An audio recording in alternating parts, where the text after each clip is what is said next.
The stars burned orange through the observation deck of the Council Station as Admiral Vexthar watched another world die.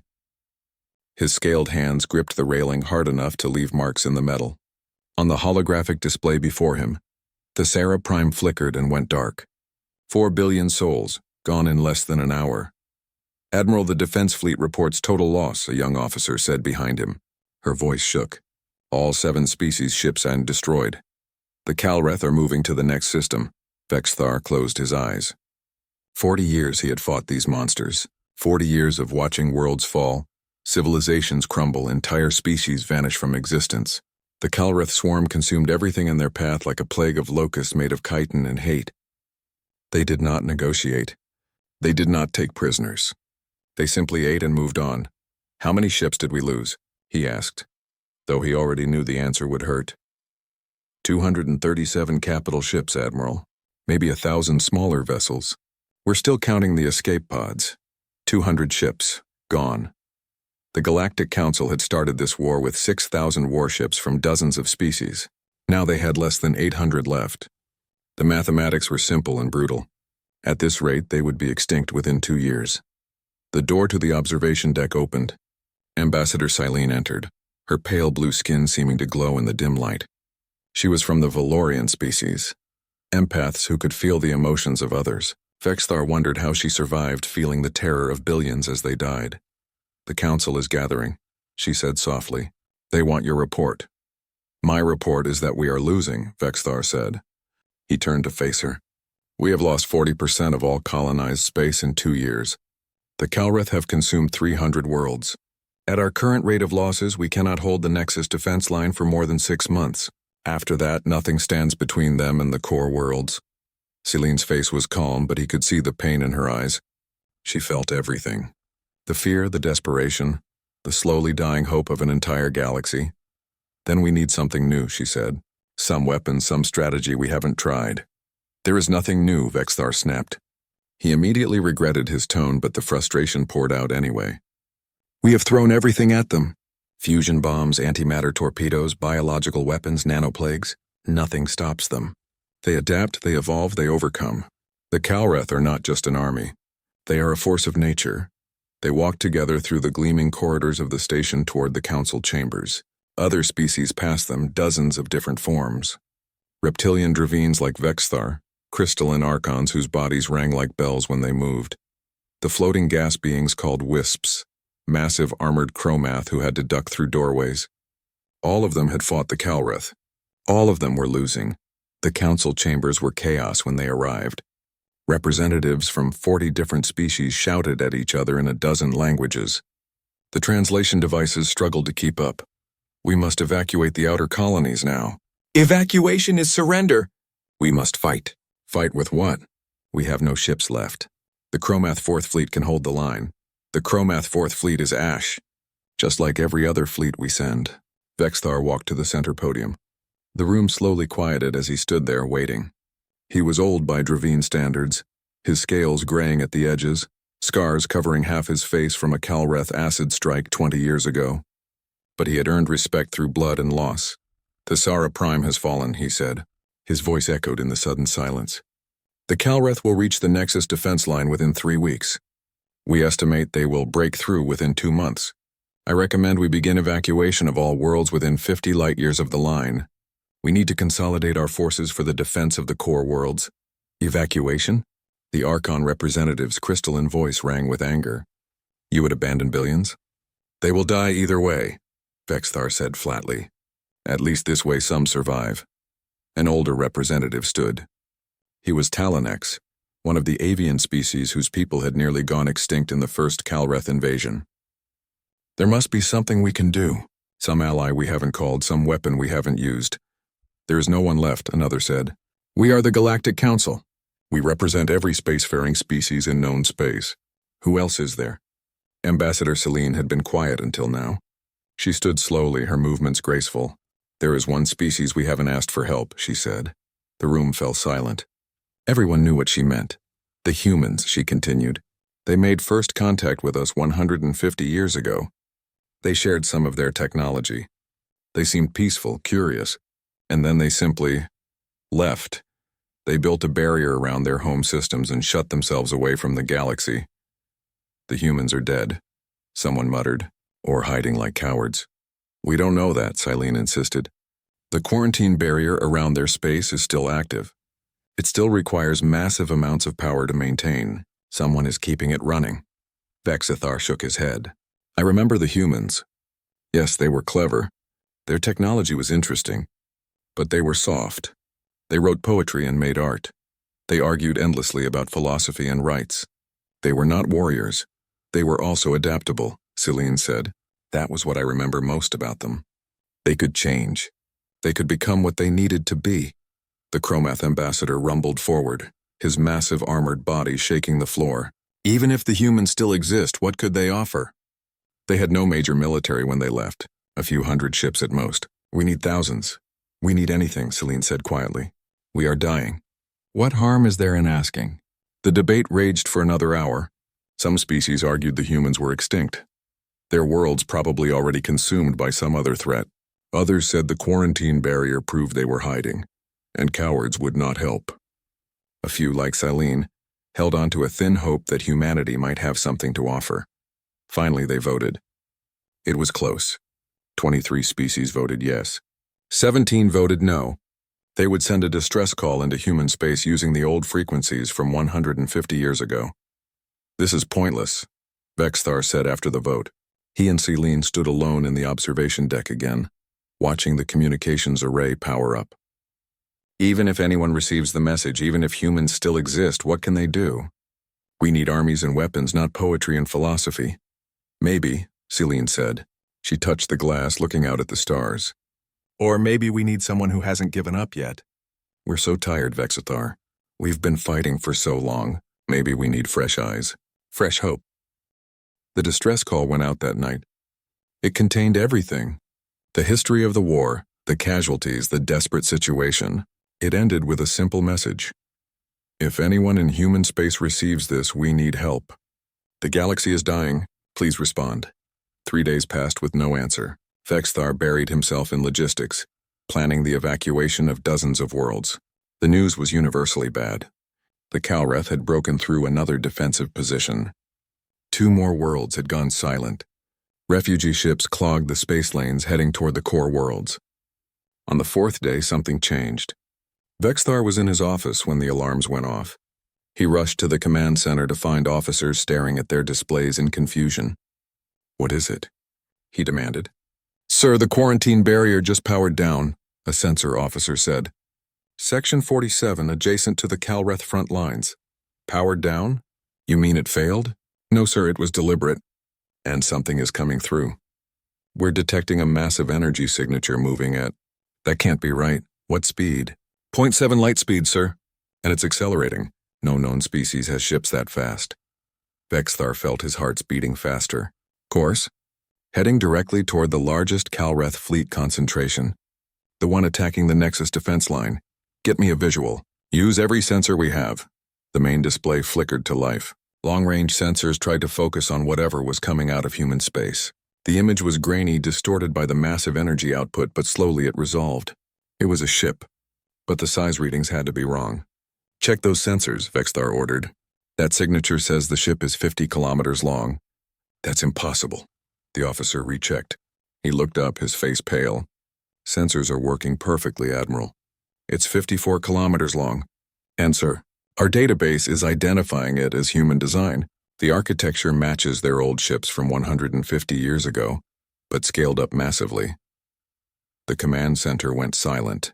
Everyone stared at the display as the ship streaked across space toward the war zone. After 150 years of silence, humanity had answered. And they had brought something that should not exist. Ambassador Silene arrived, summoned by emergency alert.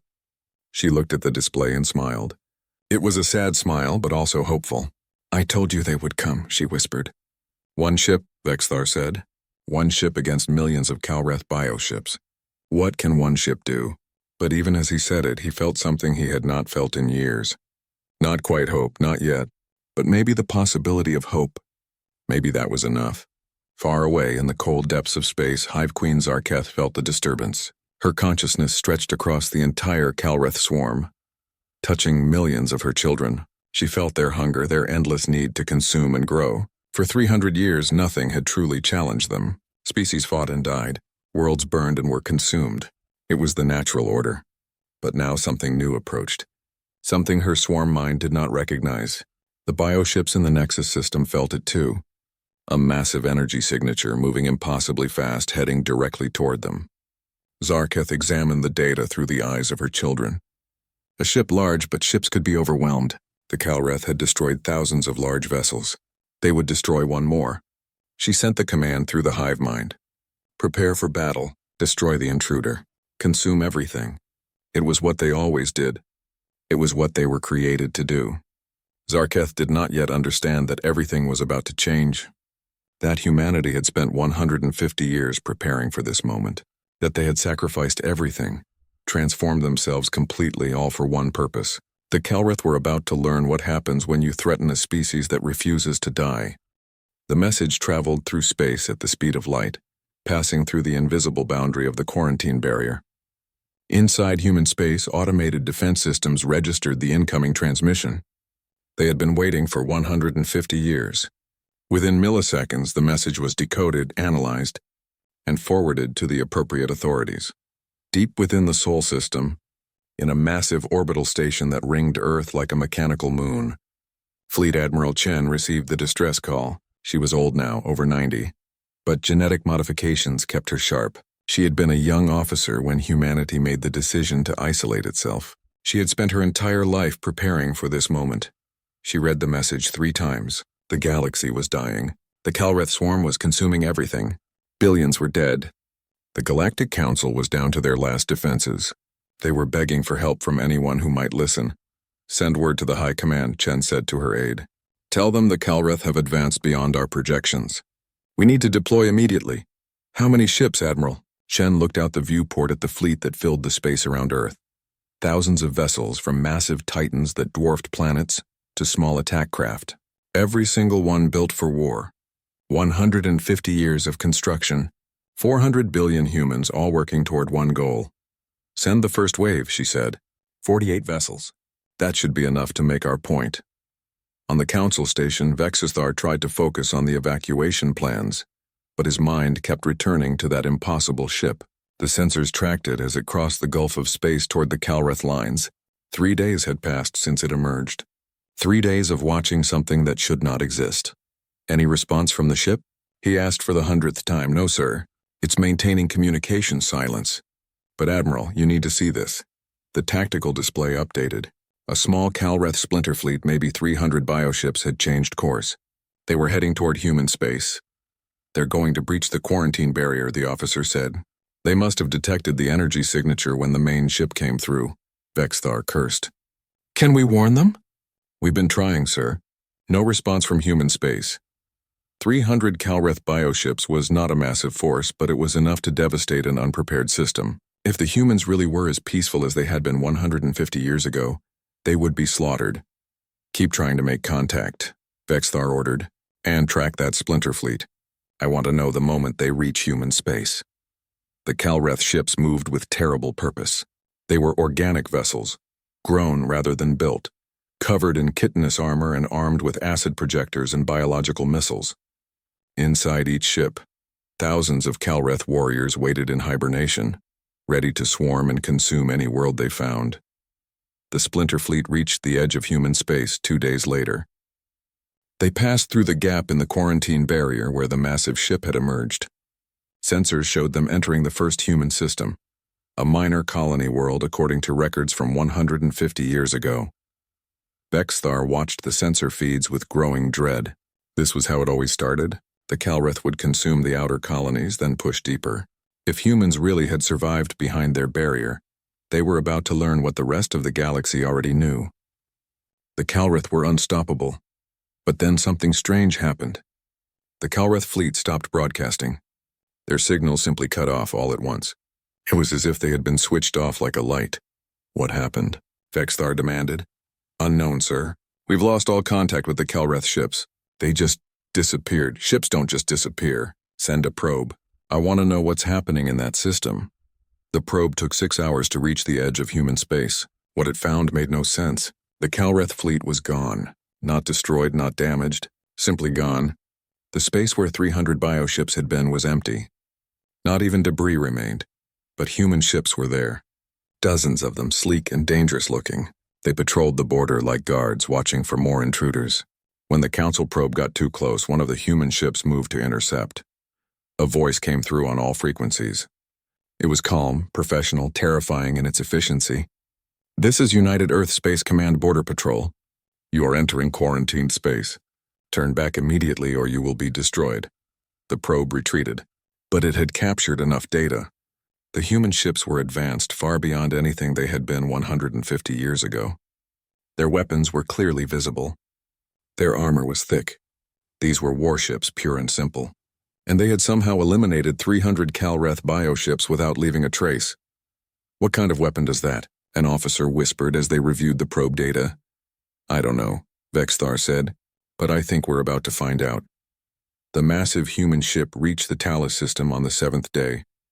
The Council had observation probes throughout the system, watching as the Calreth consumed 3 inhabited moons. 10,000 Calreth bioships swarmed through space like insects, stripping every scrap of organic matter, every mineral, even the atmosphere itself. The human ship decelerated as it entered the system. This close, the sensors could finally get accurate readings. 54 kilometers long, 20 kilometers wide, mass readings that suggested solid armor at least 100 meters thick. Energy signatures that indicated power generation equivalent to a small star. "By the ancestors," someone whispered in the command center. "It's a mobile fortress." The ship broadcast on all frequencies. The voice was female, strong and clear. "This is Captain Elena Vostok of the United Earth Space Command vessel, Absolute Resolve Titan-class warship. We received your distress call.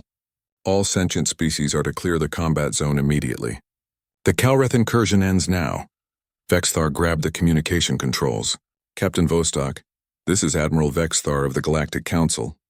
There are 10,000 Calreth bioships in that system. I strongly advise, Admiral, we are aware of the enemy numbers. Clear the zone. We will handle this. Captain, you don't understand. The Calreth will swarm you. One ship cannot, Admiral."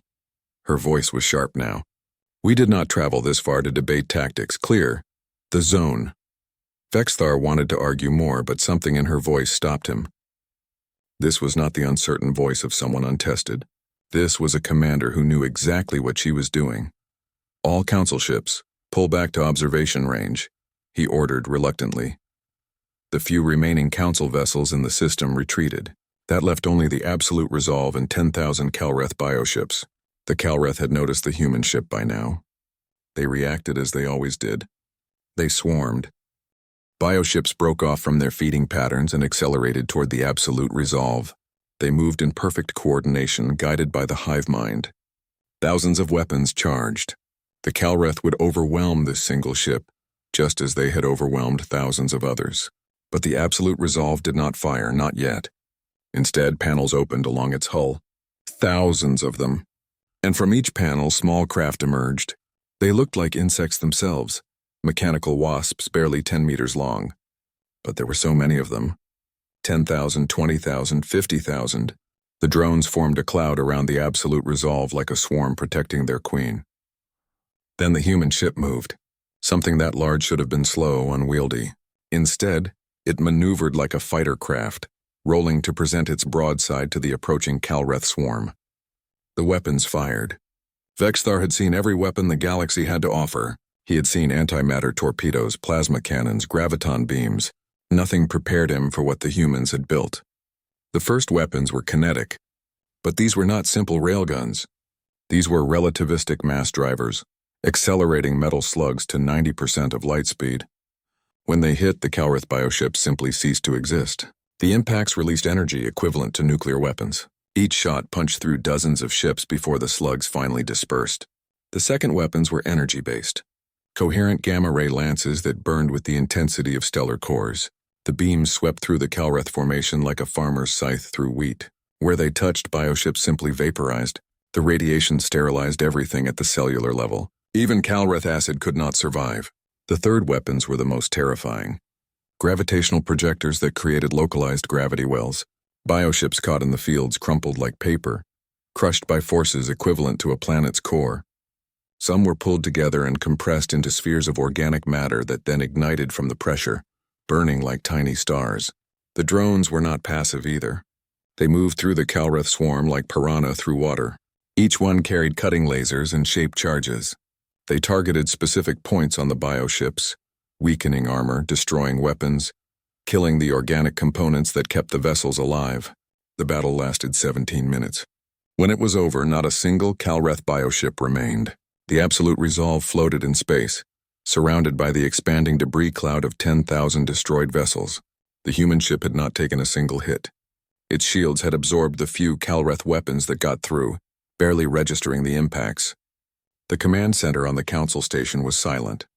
Everyone stared at the tactical display in shock. What they had just witnessed should not have been possible.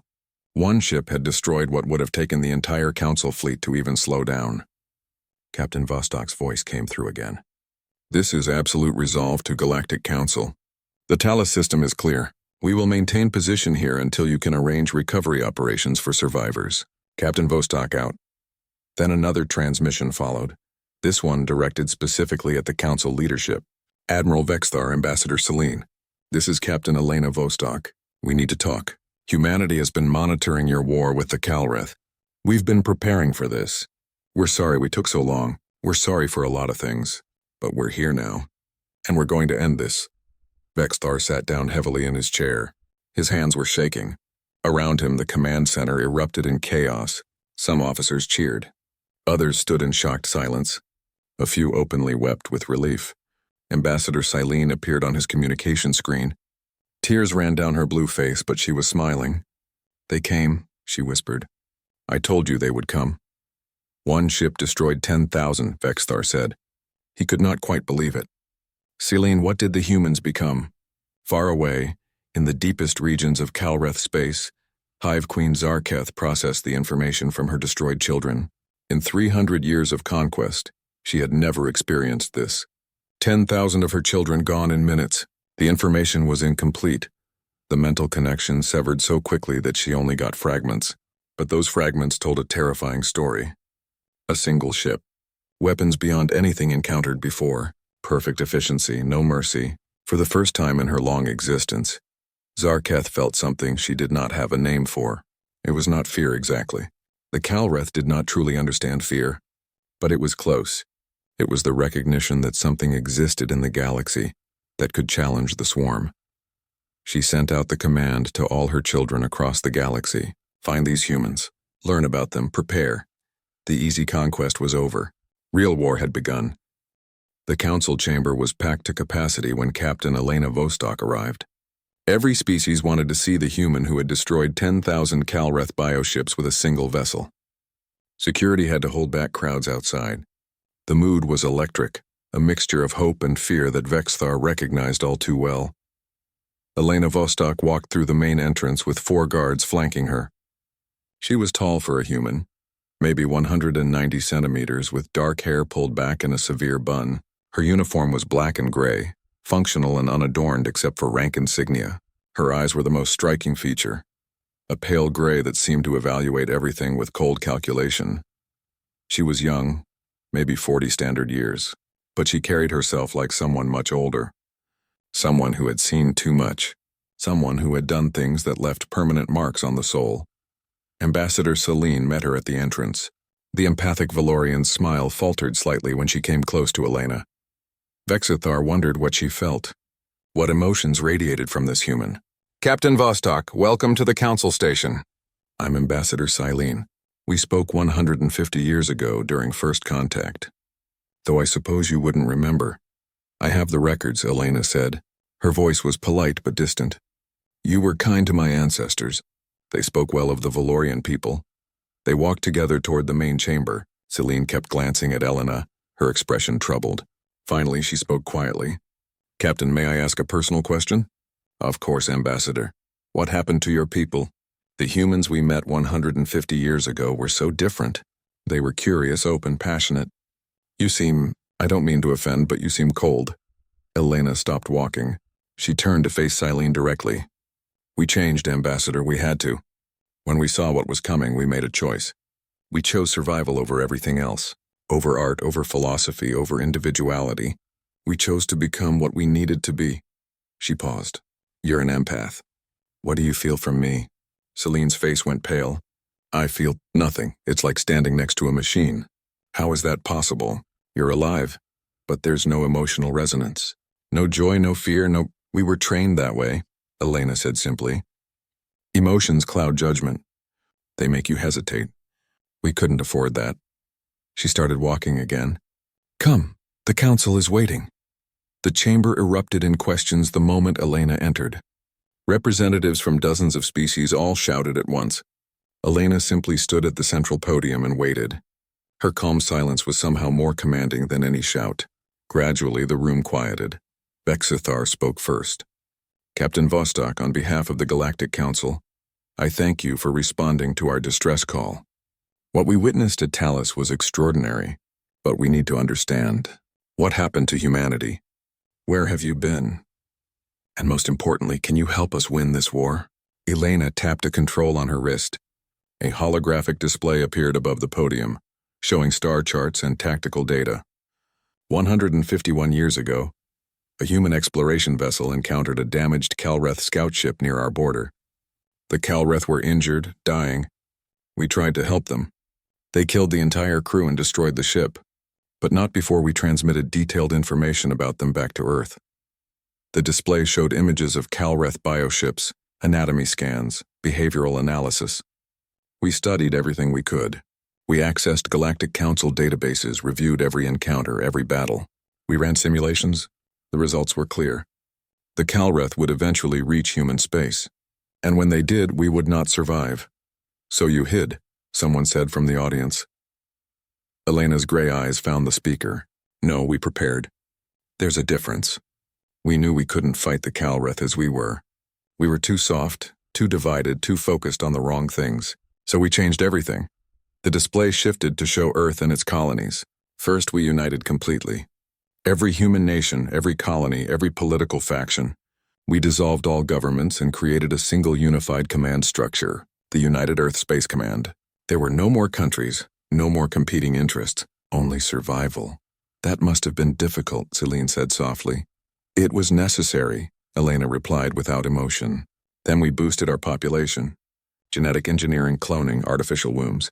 We grew our numbers from 15 billion to 400 billion in 100 years. Every single human was assigned a role based on genetic aptitude and psychological profile. If you were suited for engineering, you became an engineer. If you were suited for combat, you became a soldier. The display showed massive industrial complexes, shipyards that stretched for thousands of kilometers, factories that covered entire planets. We converted 70% of our industrial capacity to war production. We strip-mined 3 planets to bare rock. We harvested asteroids, deconstructed moons, built orbital foundries around every star in our territory. We had one goal: build a fleet capable of defeating the Kalreth. Vexthar leaned forward. How many ships? 50 Titan-class warships like the Absolute Resolve, 500 Dreadnought-class vessels, 2,000 cruisers, 10,000 support ships, 400,000 smaller combat craft, and 20 million autonomous combat drones. Elena paused. We also built medical ships, colony vessels, and construction platforms. We knew we'd need to rebuild after the war. The chamber was silent. Those numbers were impossible. The entire Galactic Council at its height had never fielded a fleet that large. That's just your first fleet? Vexthar asked. That's the only fleet we need, Elena said. We didn't just build ships, Admiral. We advanced our technology by what we estimate to be 200 years beyond where we were. We solved problems that Council scientists said were impossible. Faster than light travel without hyperspace gates, gravitational manipulation, antimatter containment at room temperature, relativistic kinetics with controlled decay. We had to, the Kalreth gave us no choice. She tapped another control. The display showed human soldiers training, endless rows of them. Every human is a soldier or supports soldiers. We begin training at age 5. By age 15, every human can field strip any weapon we possess, can perform emergency medical procedures, can operate any vehicle or vessel. By age 20, they're assigned to their permanent roles. I've commanded the Absolute Resolve since I was 28. I've trained for it my entire life. Ambassador Celine spoke, her voice sad. What about your culture? Your art, your music, your literature. The humans we met loved those things. We archived it, Elena said. Every book, every painting, every song. All saved in deep storage. Someday, if we survive, maybe we can access it again. Learn to appreciate it again.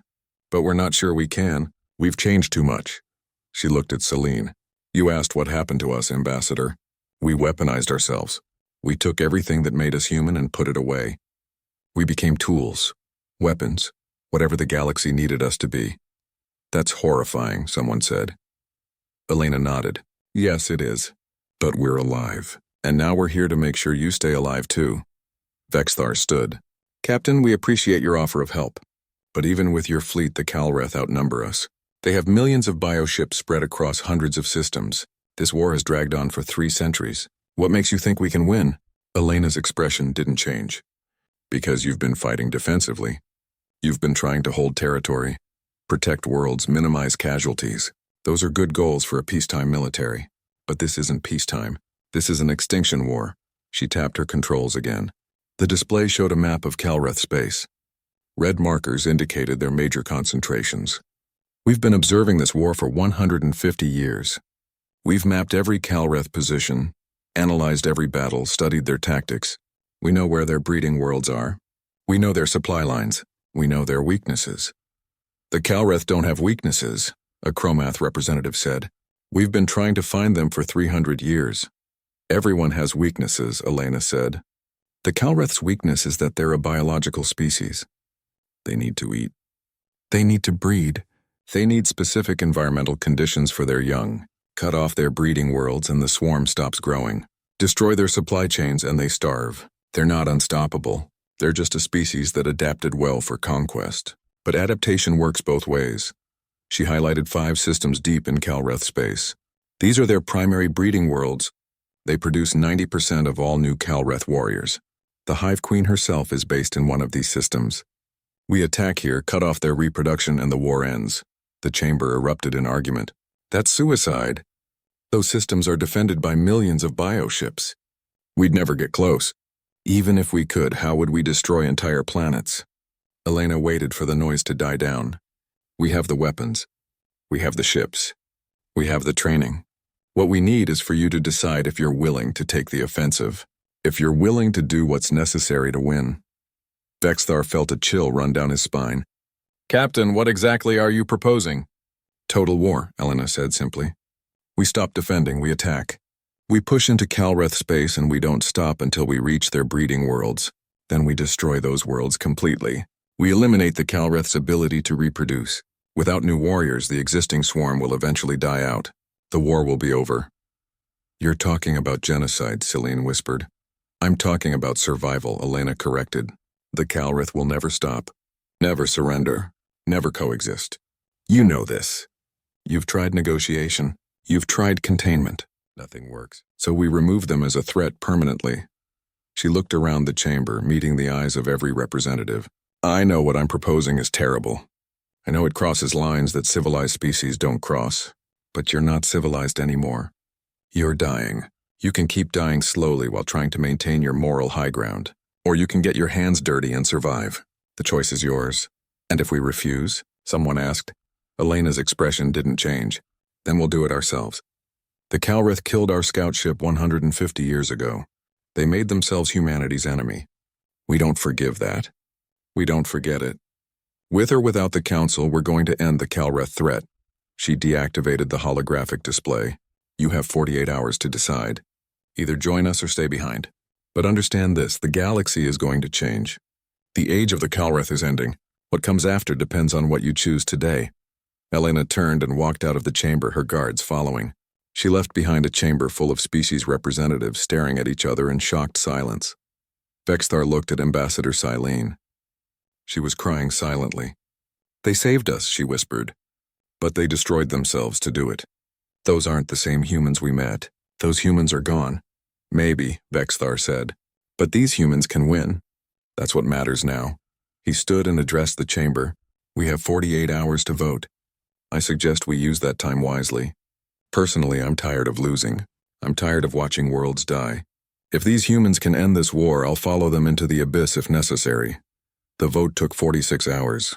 It was not unanimous. Some species refused to participate in what they saw as genocide, but enough voted yes. The combined fleet would form. The offensive would begin. Humanity had returned to the galaxy, and they had brought war unlike anything the galaxy had ever seen. The fleet assembled at Nexus Station, the last major council stronghold before Calreth space. It was the largest armada ever gathered in galactic history. 48 human Titan-class warships formed the core, each one a mobile fortress bristling with weapons. Around them, the 500 human dreadnoughts arranged themselves in perfect formation. The council had contributed their remaining forces, 800 warships from dozens of species.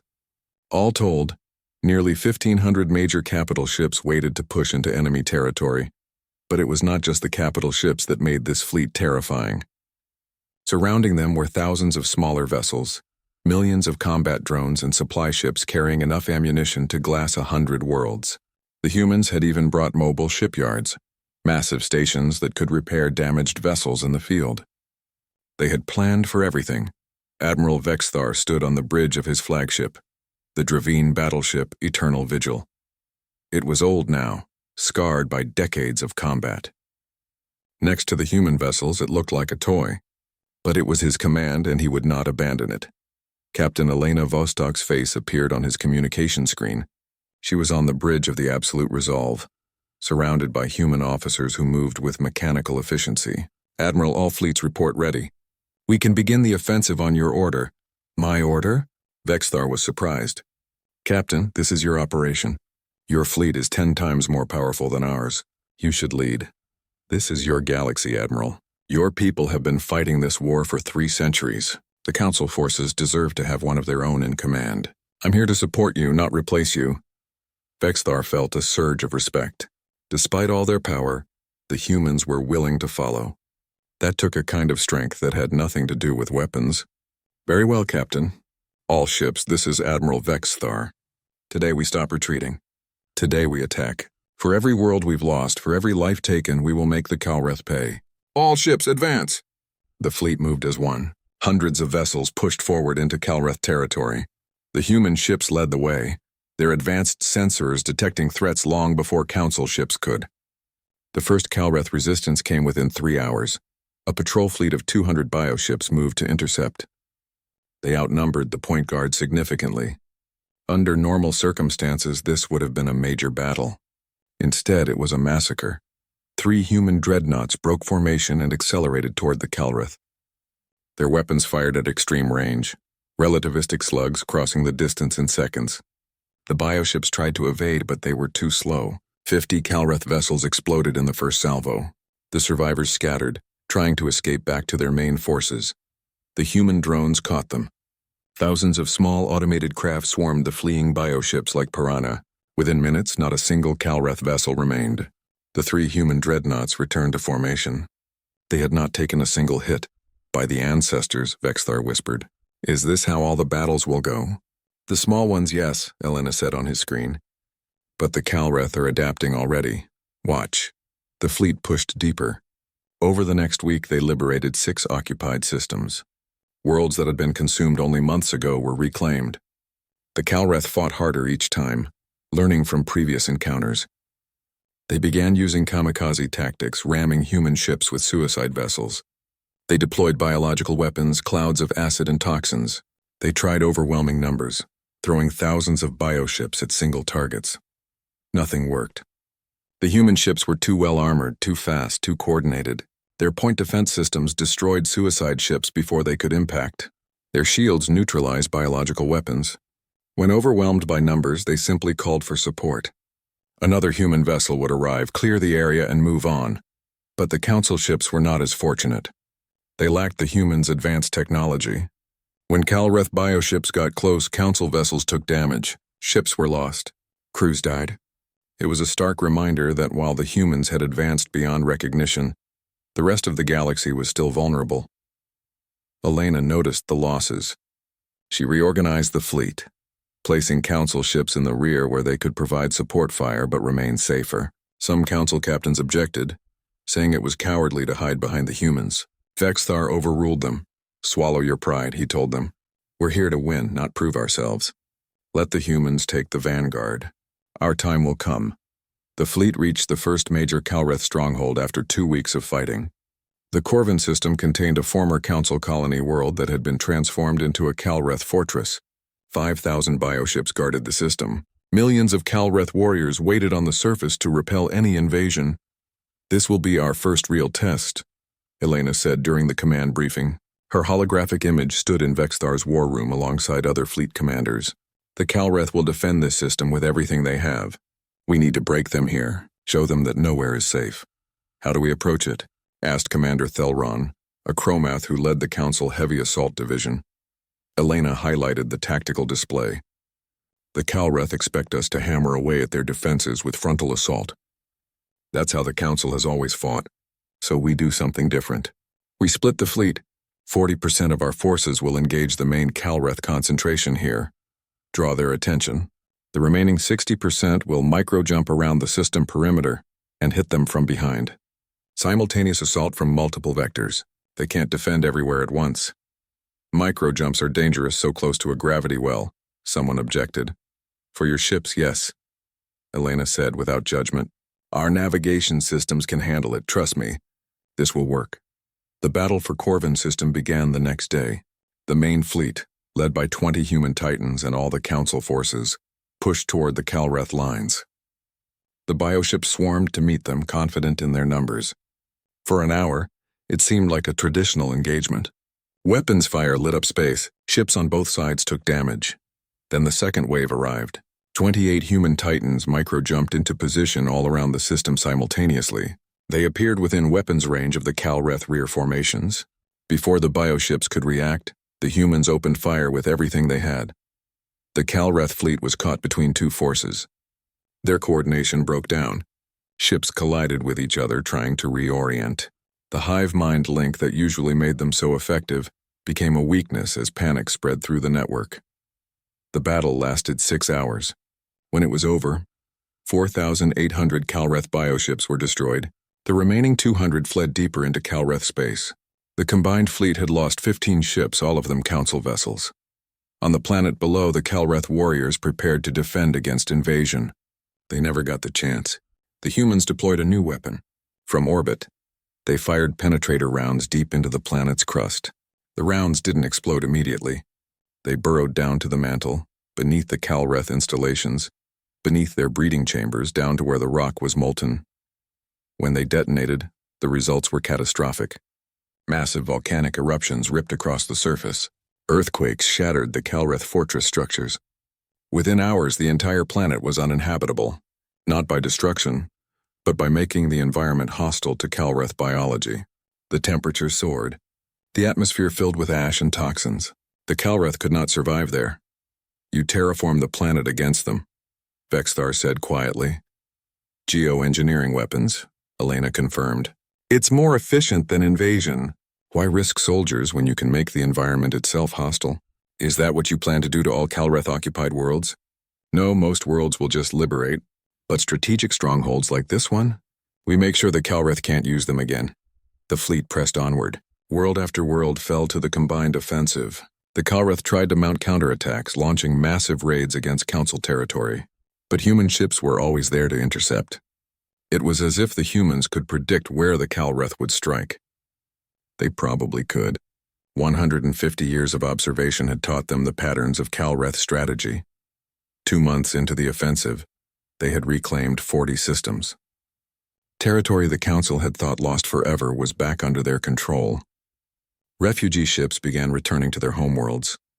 Reconstruction started even as the war continued, but the deeper they pushed, the fiercer the resistance became.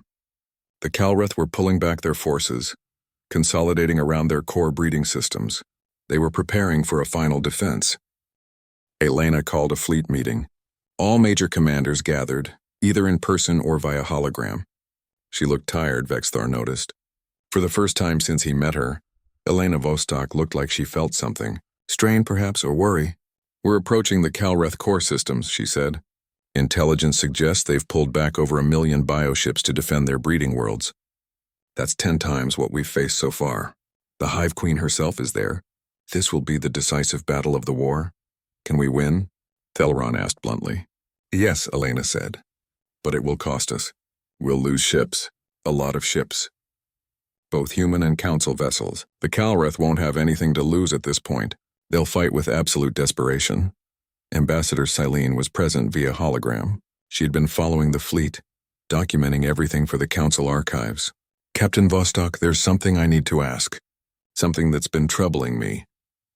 Go ahead, Ambassador. You've been very efficient in this campaign. Minimal losses, maximum effect. But I've noticed your tactics are becoming more brutal. The geoengineering weapons. The complete destruction of Calreth infrastructure. You're not just defeating them. You're eliminating them. That's the goal, Elena said simply.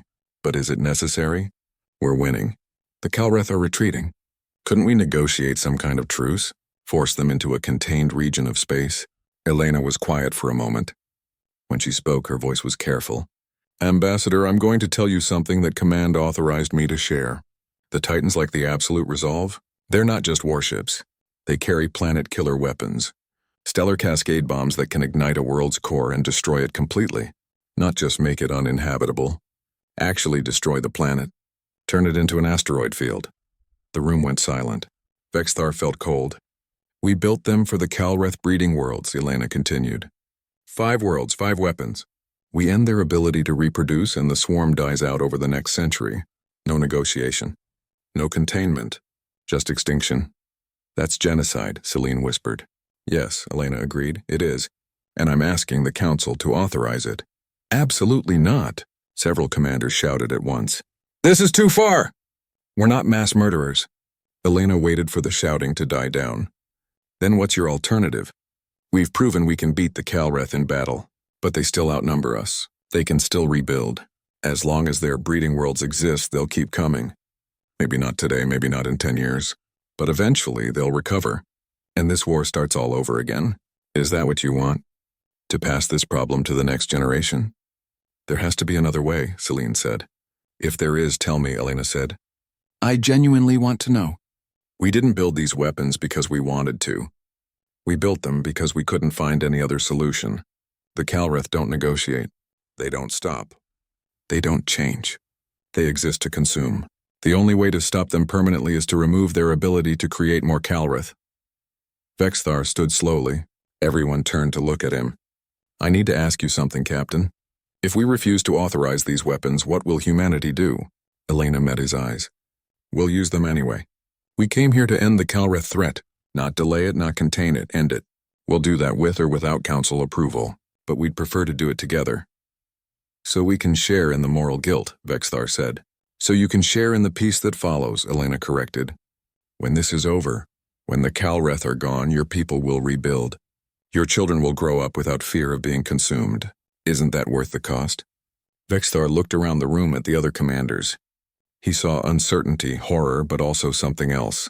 Relief. The secret hope that someone else would make this terrible choice for them. I need to think about this, he said finally. We all do. We'll vote before we reach the Calreth core systems. But Captain Vostok, I want you to know something. You humans sacrificed everything to save us. You became monsters so we didn't have to. I just hope you can forgive yourselves when this is over. Elena's expression didn't change. Forgiveness isn't something we think about anymore, Admiral. We think about survival. That's all we have left. The combined fleet gathered at the edge of Calreth core space. Before them lay 5 systems, each containing a breeding world. Long-range sensors showed the defenses. Over 1 million Calreth bioships spread across the systems in perfect defensive formations. It was every Calreth warrior that could be spared from across the galaxy. The Hive Queen had called them all home. Admiral Vexthar stood in his ready room staring at the tactical display. In a few hours, the Council would vote on whether to authorize the use of humanity's planet-killer weapons. He had spent 3 days thinking about it. 3 days of wrestling with his conscience. Ambassador Selene sat across from him. She looked older now, worn down by everything she had witnessed. Being an empath in the middle of a war was its own kind of torture. Have you decided how you'll vote? She asked. I don't know, Vexthar admitted. As a soldier, the choice is clear. We use every weapon we have to win. As a person with a conscience, it horrifies me. destroying 5 entire planets. Billions of Calreth, even if they're monsters, it's still genocide.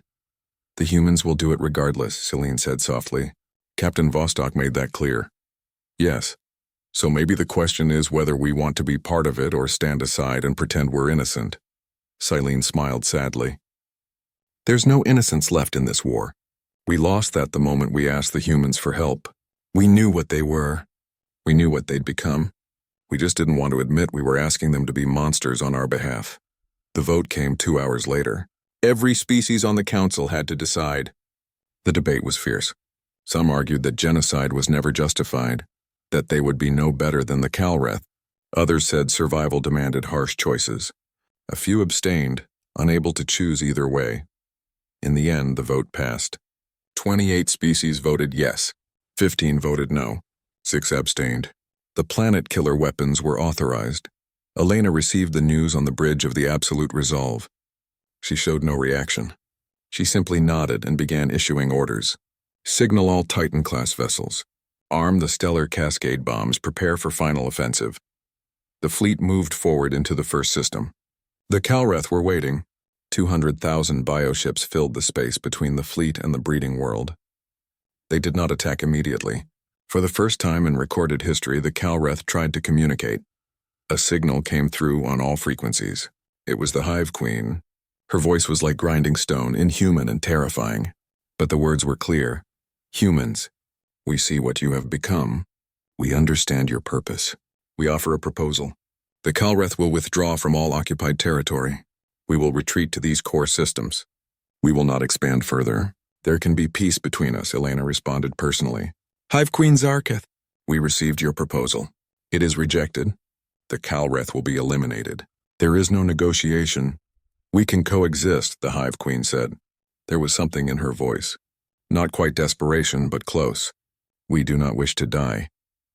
You should have thought of that before you spent 300 years consuming the galaxy, Elena said coldly.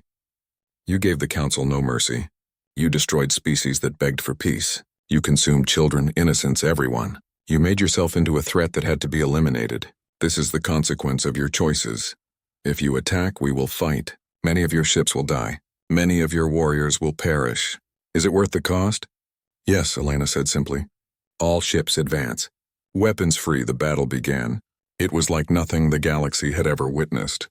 1 million Calreth bioships against 1,500 Council and human capital ships. The numbers favored the Calreth overwhelmingly.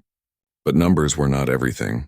The human titans moved into a spherical formation, their weapons creating overlapping fields of fire. The Council ships took position behind them, adding their firepower to the human vessels. The combat drones deployed in clouds so thick they looked like metal fog. The Calreth attacked in waves, trying to overwhelm the fleet through sheer numbers. Bioships crashed against the human shields like waves against a cliff. The relativistic weapons fired constantly, each shot destroying dozens of targets. The gamma-ray lances swept through space, carving burning paths through the Calreth formations. But there were too many. For every Calreth bioship destroyed, 3 more took its place. They adapted their tactics continuously, learning from each failed attack. They began targeting specific ships, focusing their fire to overwhelm individual shields. They used their bodies as shields, sacrificing thousands to get a few ships, close enough to deal damage. The first human ship to fall was the Dreadnought Vengeful Dawn. It was swarmed by 500 bioships that crashed through its shields through sheer weight of numbers. They tore it apart with acid and claws. 2,000 human crew died in seconds. More ships fell. Human vessels, council vessels, it didn't matter. The Calreth were fighting for their survival now. And they fought with absolute desperation. They had nothing left to lose. Vexthar's flagship took a direct hit. A Calreth suicide vessel made it through the defensive fire and rammed the hull. The explosion killed 30 of his crew and crippled his engines. Eternal Vigil is dead in space, his tactical officer shouted. We're sitting targets. Elena's voice came through immediately. Eternal Vigil, this is Absolute Resolve. We're moving to cover you. Hold position! The massive Titan shifted, placing itself between Vexthar's ship and the Calreth swarm. Its weapons fired in every direction, creating a protective wall of destruction. But even the Absolute Resolve was taking damage now. Its shields were holding, but they flared constantly under the endless barrage. Captain, we're at 40% shield strength, one of Elena's officers reported. If they concentrate fire, they could break through. Maintain position, Elena ordered. We don't leave anyone behind. The battle raged for 18 hours. Ships died on both sides. The space around the breeding world became a graveyard of twisted metal and organic matter. The casualty count climbed into the hundreds of thousands. But slowly, inevitably, the human weapons began to tell. The Calreth numbers decreased. Their formations grew more disorganized. The hive mind was struggling to coordinate so many individuals under such stress. Finally, a gap opened in the Calreth lines. The Absolute Resolve and 4 other Titans pushed through, heading directly for the breeding world below. The Calreth tried to stop them, throwing everything they had at the 5 ships. It wasn't enough. The Titans entered orbit. They positioned themselves at precise points around the planet. Each one launched a single weapon toward the surface. The stellar cascade bombs pierced the atmosphere and burrowed deep into the crust, deeper than any bunker, deeper than any Calreth tunnel system. Down to where the mantle met the core, the bombs activated simultaneously.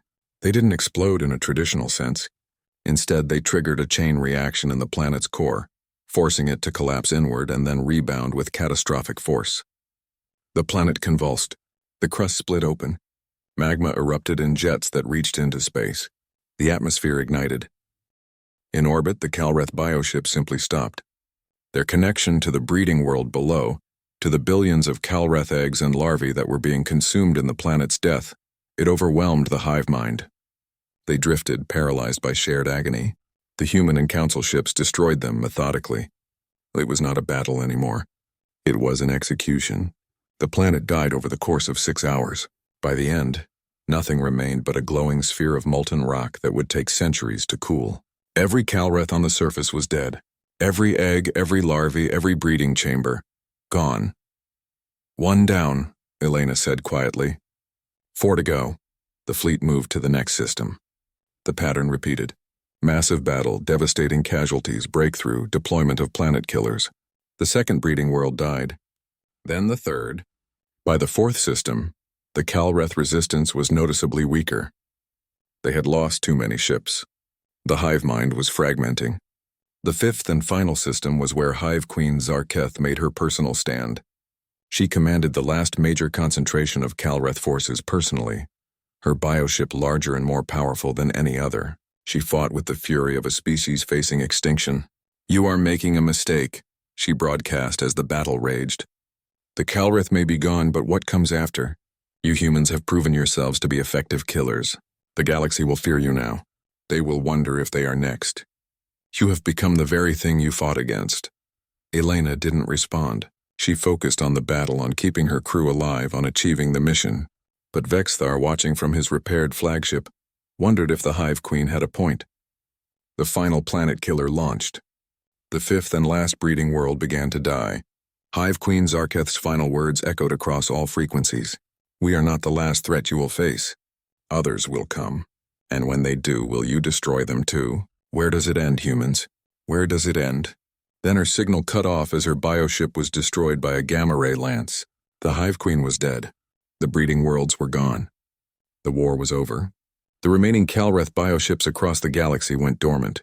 Without the hive mind's guidance, without new warriors being born, they were just organic vessels drifting in space. The Council sent teams to destroy them systematically. It would take months, but it was simple cleanup now. The threat was ended. The combined fleet gathered in orbit around the last destroyed breeding world. They had won. The cost had been high. 300 ships lost. Over 2 million dead, human and council species alike. But they had won. Admiral Vexthar stood on his bridge and looked at the glowing remnants of the planet below. 5 worlds destroyed.